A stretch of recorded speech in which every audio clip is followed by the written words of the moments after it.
just like Elise said, the story of the woman who kept coming to the judge and just asking and asking. We come to you again and ask for your favor, for your outpouring of the Spirit, for our hearts to be softened, to feel the Spirit, to feel comfort, and to feel loved, and to feel our purpose. And Father, I just ask that as you speak through Miss Anna, that we would fall in love with her as you love her. That we would know that the message is from you and it's directly to us. It might be one set of words for all of us, but you have a special message for each person in this room, and I am in awe of the fact that you are speaking and that we are hearing today. In Yeshua's name, amen. Hallelujah. Thank you, ladies. I'm so honored to have such great conversations with all of you guys. And it's just amazing seeing how the Spirit is working this weekend. So it's interesting that Deanna has been like, and for some of you that don't know me, I'm actually an overcomer coach. And so seeing all this overcomer stuff gets me pretty excited. And what that looks like is that I actually help people not get by, not just press through, but actually overcome by His power, by His might, and for His glory. So a little bit about, just today what we're going to be talking about is the mindset of an overcomer. Now everybody just close their eyes for a few minutes, and I'm going to ask a question, and it's really important you close your eyes because I want everybody to feel perfectly comfortable with this activity. How many of you right now are struggling? Struggling, whether it be anxiety, parenting, marriage, self-worth. How many of you are struggling? Okay. How many of you feel like you're settling? Like you know that there's something bigger and greater, but you're just not there? All right. Thank you. Thank you. So this is my calling. My calling is to encourage the body of Messiah to overcome for His glory. Not for ourselves. It is a responsibility that we actually overcome and not settle. Like I said, I find it interesting that we're talking about our purpose and who we are and what we're called to do, because that is exactly what I'm going to be sharing today, and that's been impressed upon me.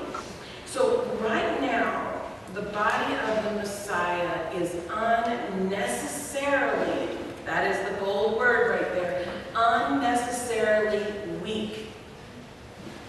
How many of you agree with that? And so I love what Deanna, how the Father's impressed upon her about connection and leaning on one another and working together as a body. We were never intended to be an island. And so some of the evidence of what that looks like with us being weak in the body is that looks like anxiety. How many of you know people that are wrestling with anxiety? Whether it be worry, anxiety really is worry. Panic is actually anxiety building up in the body and exploding, pretty much. Okay? How many of you know someone or yourself wrestling with depression? How many of you know someone within the body of Messiah that's wrestling with fear or overwhelmed with fear? What about sexual immorality? What about bitterness, resentment, rebellious children or children that have fallen away from their upbringing? All of these things, they may appear like they're physical, but they're very much spiritual. Anxiety is a spirit. It has a language. Now granted, don't get me wrong, there are times anxiety is pretty much just in the body, but what I am learning from years and years as working as a clinical therapist is that anxiety, it has a language, and it comes to kill, and it comes to steal, and it comes to destroy. Same thing with fear, same thing with bitterness. Confusion is another one, big one in our nation today, confusion. So the truth is that many members of the body of the Messiah are not wrestling. Remember, Elise? They're not wrestling. We were created to wrestle on this earth for his glory. It starts in the prayer room. It starts within our inner tent, within ourselves. And we just are not okay with holiness we're not okay with holiness not having, like, it has to have the victory within our members and within our life and with the people that we touch and the people that we know. And so what I'm learning is that many believers they're just getting by. They're not creating the ripple that they were created to create.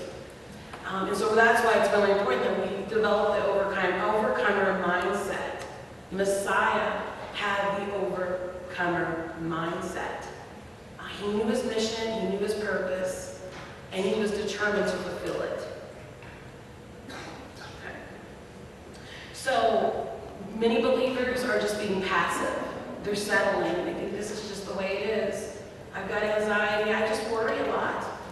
They think, I'm just down. Maybe things will change in a year. Maybe once I get the kids raised, I'll find fulfillment. And we delay overcoming. We delay, we tarry like we have forever. And in this body, we don't have forever. We don't even know what tomorrow will bring. So today has to be the overcomer day. Today is the day. And when we start overcoming, the people that know us, if they get in our distance, they will overcome or they will run. That's how it works. The light changes things, and if the darkness will run if it can, or it'll be changed, one way or the other.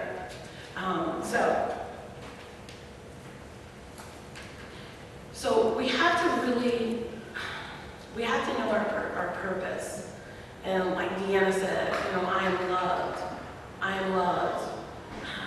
I have purpose. I was created for such a time as this. And I am a daughter of the Most High God. And because of this, I am indeed an overcomer. Like, this is what I do. This is who I am. It's not something foreign to me. It is actually who I am. Now, how many of you really feel like an overcomer? Or how many of you feel like you're getting your butt stomped? Yeah, exactly. But this is the thing. I'm going to let you guys know the secret I learned the hard way. Overcoming is like wrestling. It's uncomfortable. It's sweaty. It's grueling. And it doesn't mean you're losing. It actually means you're overcoming. It's not a place of arrival. It is actually a process that you will have to do for the rest of your life until you are in His presence. And so a lot of times we hear all these messages, and when the world puts all kinds of bumper stickers on us, and sometimes we're guilty of reading them, And we have to say, no, not today. No, I am an overcomer. I am a child of the Most High. I will do this in and through Him, not me. And this is not something that we can study, like we should fill ourselves with knowledge, but this is spirit. It is spirit. It is spirit, meaning the truth is the knowledge, but the breath and the power comes from the Spirit. And so that's why it's important, like Elise was saying in prayer, that self-reflection, that time of meditating, and receiving a word from the Father, not about everybody else necessarily. Start with you. Start with you. You need to invest in you so that you can invest in others for the kingdom. It's not about I've been guilty. Wanting my life to be easier. So I'm like, okay, I'm going to do this, I'm going to do that, and I'm going to do this. And in His grace, He said, no, man, I'm not going to let that happen.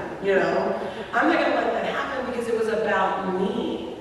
But when I stopped living life for me and started living life for His glory and for His children, He took care of me because me got out of the way. And that's another mindset for the overcomers, is that I don't live life for myself, and not in a self-righteous way, but like, who am I outside of Him?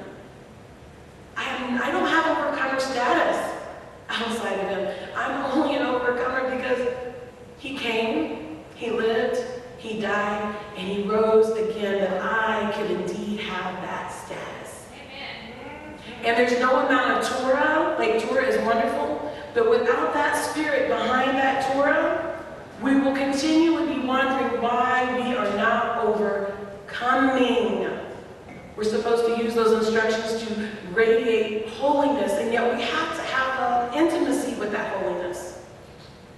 And that comes again back to prayer, back to knowing our purpose, fighting for our purpose, and not being passive and being like, well, you know, Abba, help me. He's like, you have my word, you have the blood of the Lamb, and you have a helper. I have helped you. I have helped you, okay?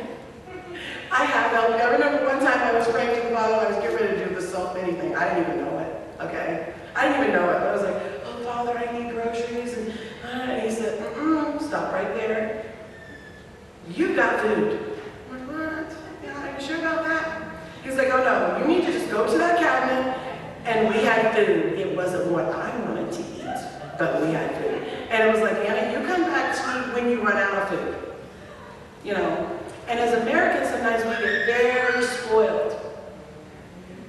And this is a season in our nation where we have got to get past spoiled.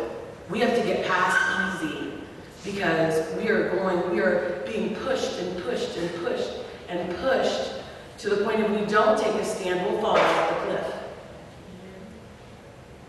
You know. So overcomer mindset is anxiety. You can't live here. I'm not dating you. You have no place here. How do I get rid of you? What is the root of this issue? And not, you know, there's nothing wrong with therapy. Like I said, I'm a clinician. Nothing wrong with therapy. But if it is a spiritual issue, you can process it all day long. It's still going to be a problem. You're just going to manage your demons. Just going to manage them. And we're not called to manage demons. We're called to cast them out, right?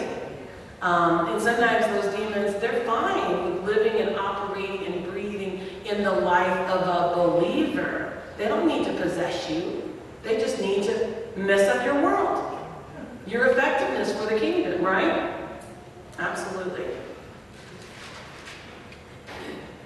Truth is, we have a real enemy. A real enemy. And he's faithful to his call. And he's not, and our real enemy is not just our circumstances and our challenges. We've got to get past this physical plane and get a little deeper. We have to be kingdom-focused and kingdom-minded so that we can do what we were created to do. Make a lasting, ever-changing change in the world. Our season is limited, but it's powerful if we only use that vehicle. Not for us. It doesn't serve me.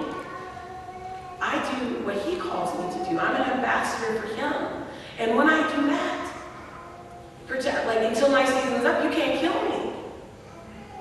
And even when I die, that is to gain, right?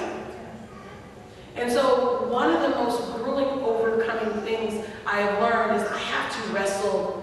Everybody point like this. Me.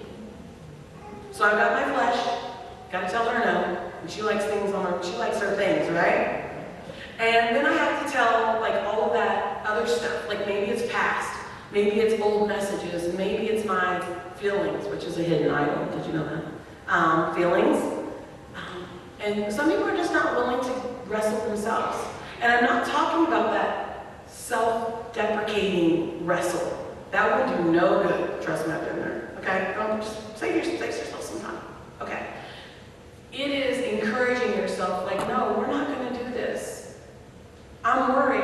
I'm going to pray. I'm going to fast. I'm going to read his word. I'm going to seek support. I will overcome.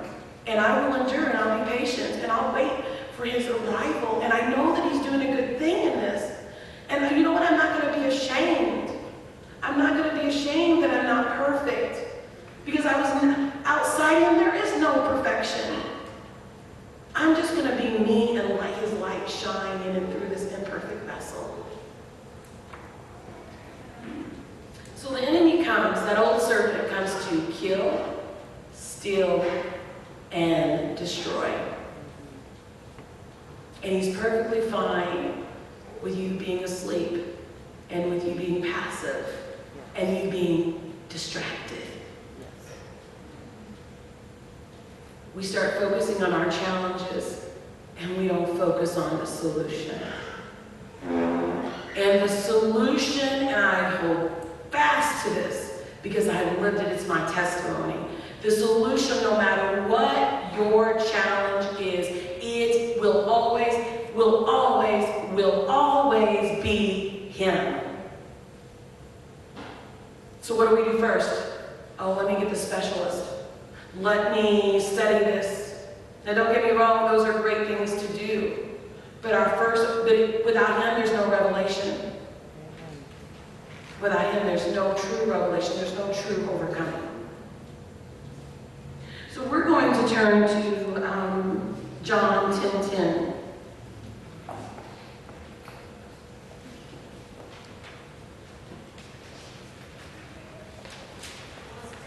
John 10:10.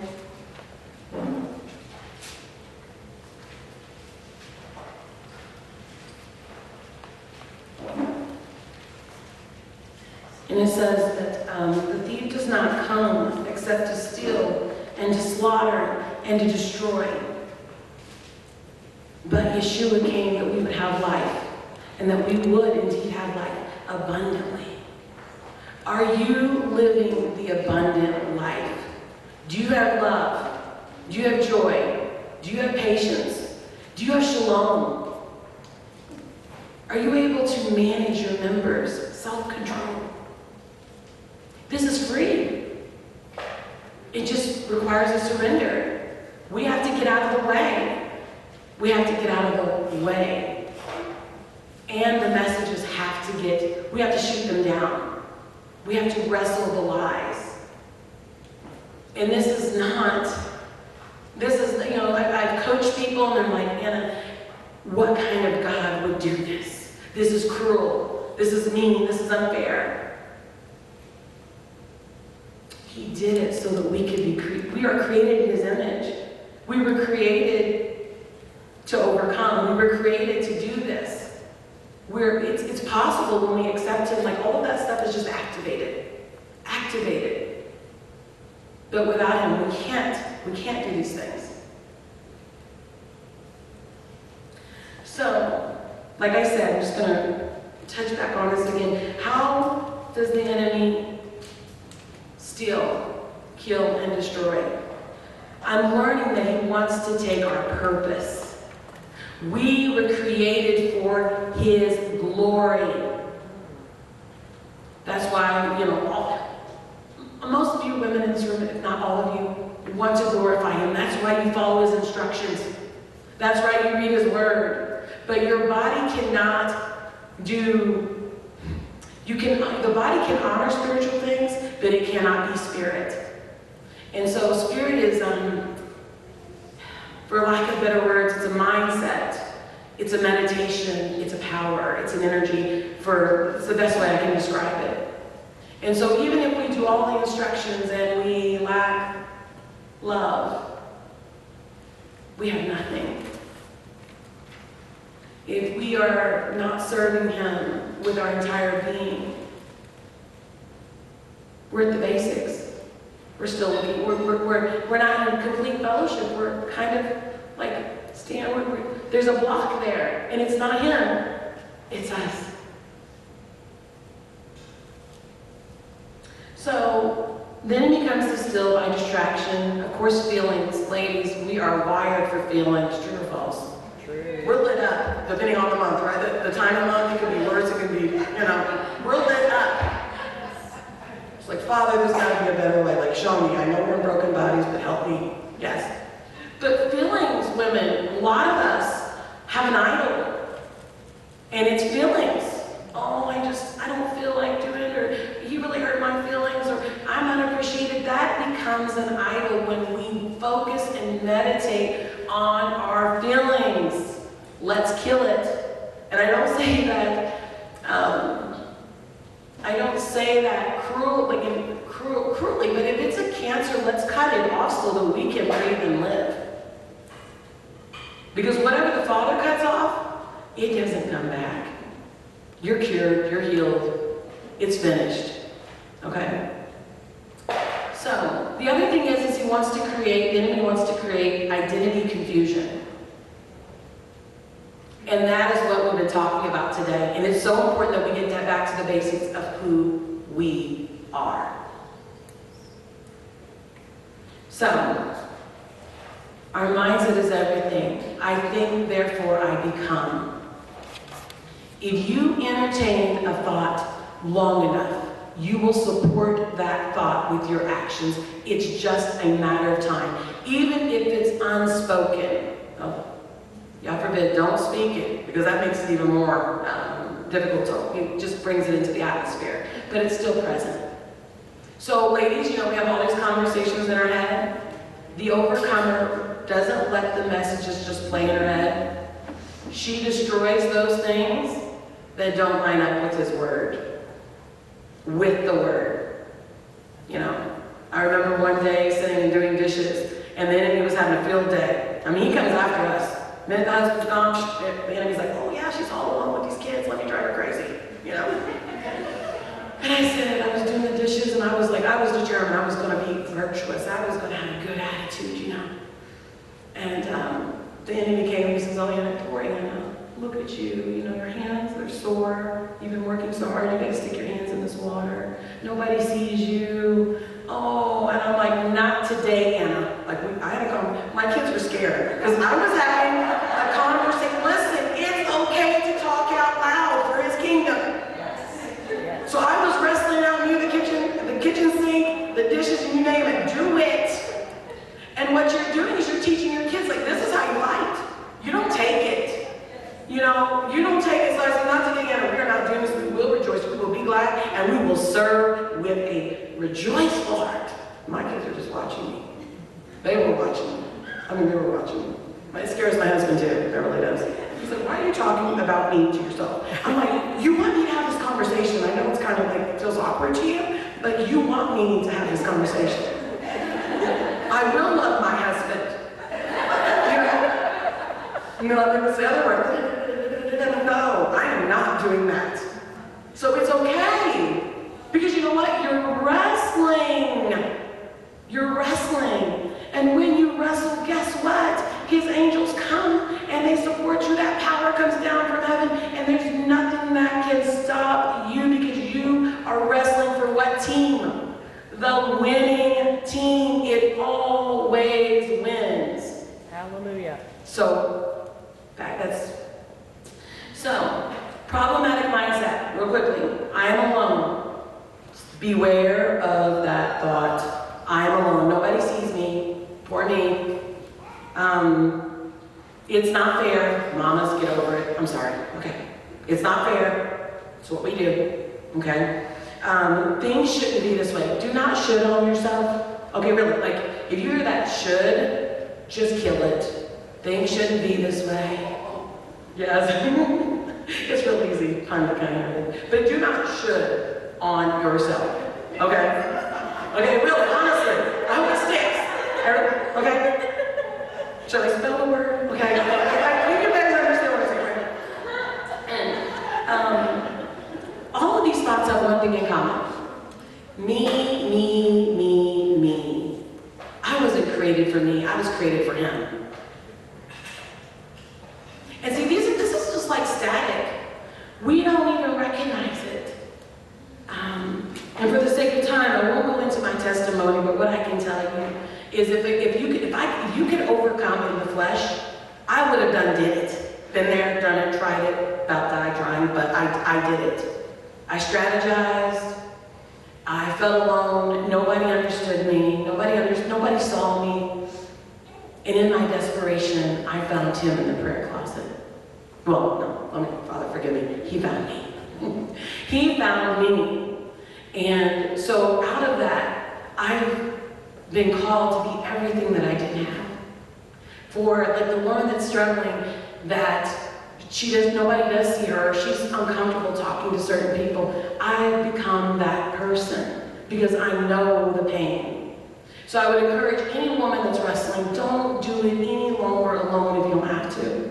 But even if you do, if you listen, He'll find you. He'll find you. And sometimes a lot of you women in this room have so much strength, and he operates in our weakness. So we have to get to the end of us in order to find him.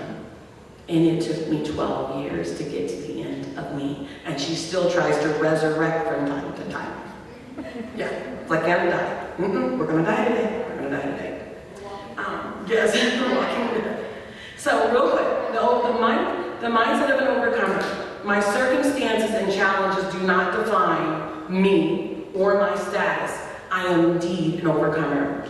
Scripture to support that is 1 John 4:44.